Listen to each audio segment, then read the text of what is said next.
Imagine you're overseeing, say, building a huge bridge, maybe an oil rig. Every weld has to be perfect, right? You're careful, everything looks good.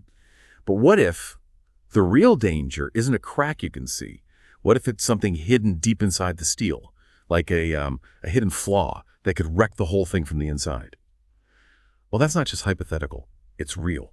And today we're digging into this hidden issue in metal fabrication, lamellar tearing. Okay, let's really get into this. We're talking about cracking, but not where you'd expect, not on the surface, not even in the weld itself. Nope, this one's sneaky. It happens underneath the weld in the parent metal. Makes it super hard to find without the right gear. It's the kind of thing that, keeps engineers and inspectors awake at night. And for very good reason. That's exactly right.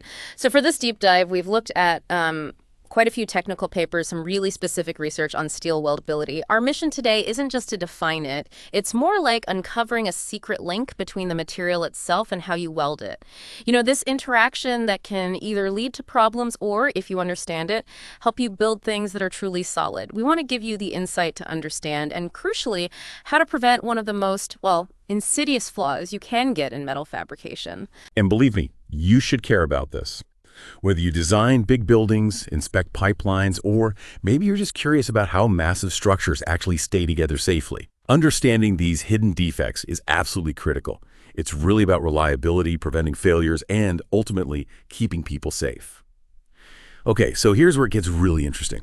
Lamellar tearing, it's not just any crack, it's very specific. Where it happens, how it looks, it forms specifically in rolled steel products.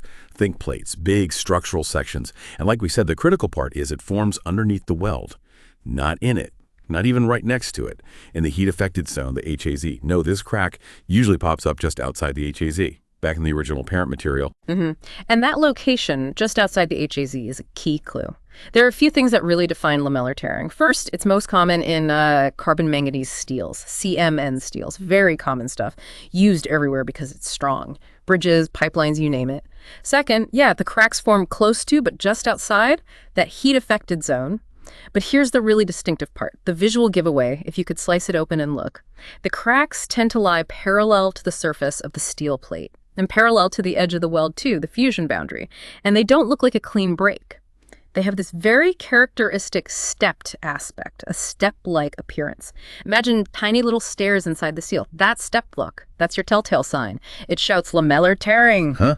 So not straight, not on the surface, not in the weld, hiding underneath, forming little steps. Why is that specific hidden nature such a big deal for engineers? Does it make it more dangerous than a surface crack? It absolutely does. Because it's hidden, you can't just look and see it. Visual inspection. Useless here. You need special methods like ultrasonic testing, NDT, to even find it. And if you don't find it, well, it basically creates an internal fault line. It weakens the whole connection. Under load, especially in really critical structures, that could lead to a sudden catastrophic failure, which is obviously what everyone wants to avoid. Now, it's really, really important to get this. Lamellar tearing isn't random. It's not just bad luck. It only happens when two specific conditions line up perfectly. Think of it like, a recipe for disaster. You need both ingredients. If you take away even one of them, the risk plummets or disappears completely. And that's the core idea behind preventing it. Okay, two conditions needed. A perfect storm, you called it. What's the first ingredient in this unwanted recipe? The first condition is having a susceptible rolled plate. What makes it susceptible?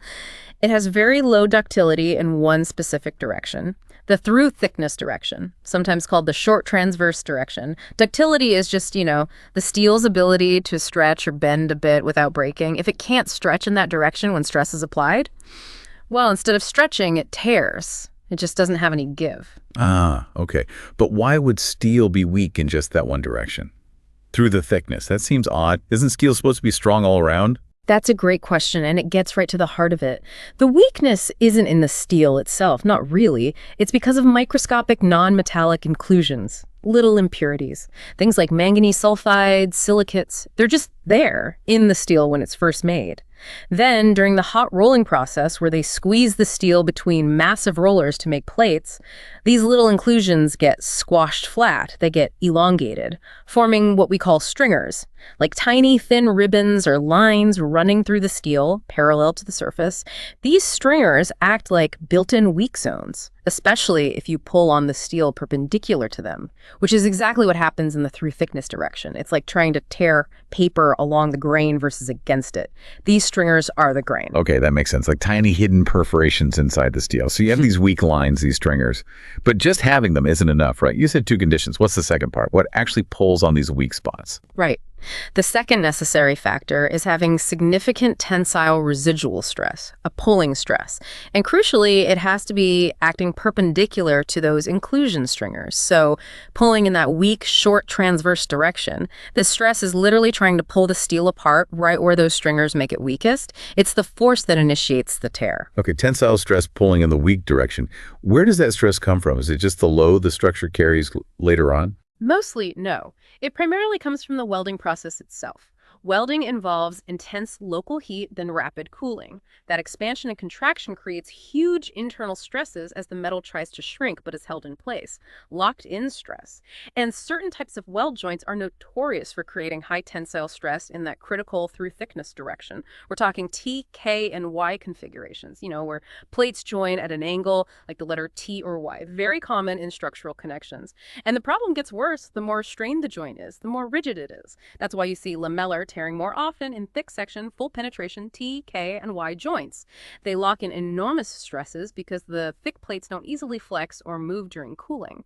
And what's really fascinating is how these two things, the weak stringers and the stress, work together. It's a specific mechanism. First, those high welding residual stresses pulling in the through thickness direction start to work on the inclusions. They actually cause the inclusion stringers to start separating, to decohese. Imagine those tiny flattened impurities just pulling apart slightly along their length, creating tiny internal voids. It's like the seams inside the steel are beginning to unzip. Wow. Okay, so it's not the main steel tearing yet, just the impurities pulling apart first, creating tiny gaps. Exactly. That's step one. Then, once these inclusions have decohesed, think about the bits of solid steel between them. We call those ligaments. These tiny bridges of actual metal are now carrying all the concentrated tensile stress. All that pulling force is now focused on these small areas. And under that intense focused stress, these ligaments then tear, they break. And as they tear, they link up the gaps formed by the decohesed inclusions. It's this chain reaction, inclusions separate, ligaments tear, inclusions separate, ligaments tear, that creates that characteristic stepped crack we talked about. A cascade of tiny failures creates the big hidden crack. That's a really clear picture. The steel basically unzipping itself from the inside, following those weak lines of impurities. Not a clean break at all. Helps me really understand why it's so hidden and so dangerous. You wouldn't see a thing from the outside until it's potentially too late.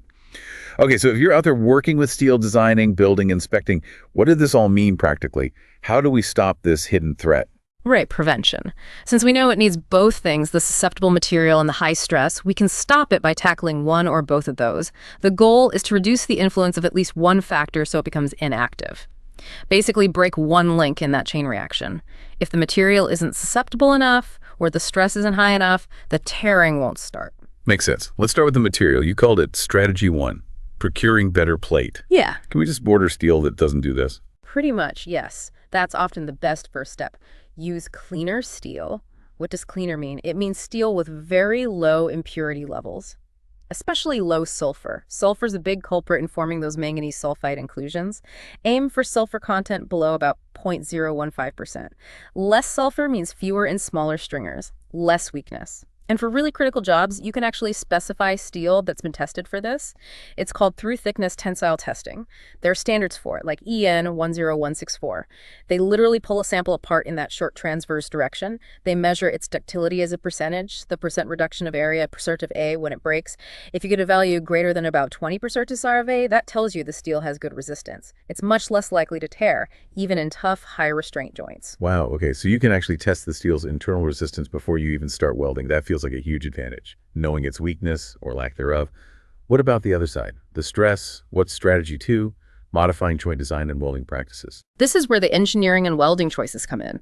We need to reduce those through thickness stresses.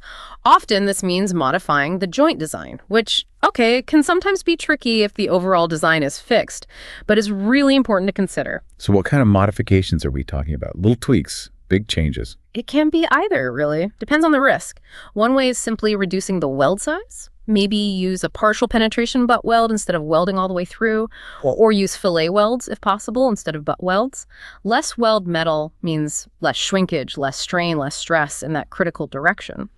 Another really clever technique is called applying a buttering layer. What you do is you lay down 1 or maybe 2 layers of very ductile weld metal onto the surface of the plate that might be susceptible before you make the main structural weld.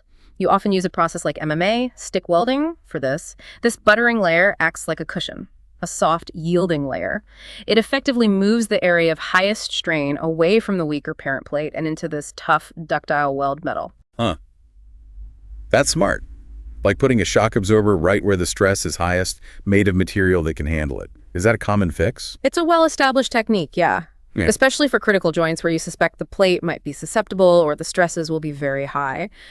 It's a testament to how we've learned to work around material limitations. Beyond buttering, you can sometimes make more fundamental changes to the joint design. Maybe use a forged or extruded piece as an intermediary. A specially shaped component that changes how the stresses flow, so the susceptible plate doesn't get pulled in the through thickness direction. Another idea is to intentionally leave a small gap between parts, or design an open corner joint. This gives the joint a little bit of freedom to move as it cools and shrinks, reducing that locked-in restraint and therefore reducing the stress. It's about allowing for that natural movement. It really does sound like this delicate dance, doesn't it? Yeah. Between understanding the material right down to the microscopic level and then using smart engineering and welding techniques to kind of outwit these internal stresses before they cause trouble. That's exactly it. You either make the material tougher so it can handle the stress, or you change the design in the process so the stress never gets high enough to cause tearing in the first place. It's all about designing for what you can't see, ensuring that integrity runs deep. This whole deep dive into lamellar tearing really hammers home a key point, I think. Understanding what's going on inside a material and how our fabrication processes stress it out is just so crucial. It's not always about the obvious crack on the surface. Sometimes the biggest risks are the hidden ones, waiting for those specific conditions to align. Absolutely. And if you zoom out, look at the bigger picture, what we've talked about today really highlights how vital careful material selection is, and rigorous quality control, thoughtful joint design, especially in complex welding jobs. It really pushes you to think beyond just the surface, to consider the internal life, you could say, of the materials we depend on every single day, for everything. Yeah, it definitely raises a question maybe for you listening right now. What other hidden challenges like this might be lurking in the structures and systems you use every day? How could understanding these tiny microscopic details, these hidden forces and weaknesses in materials, give you a totally different perspective on the world around you? From the phone in your hand to the building you're in, keep digging, keep learning. That really is the power of the deep dive.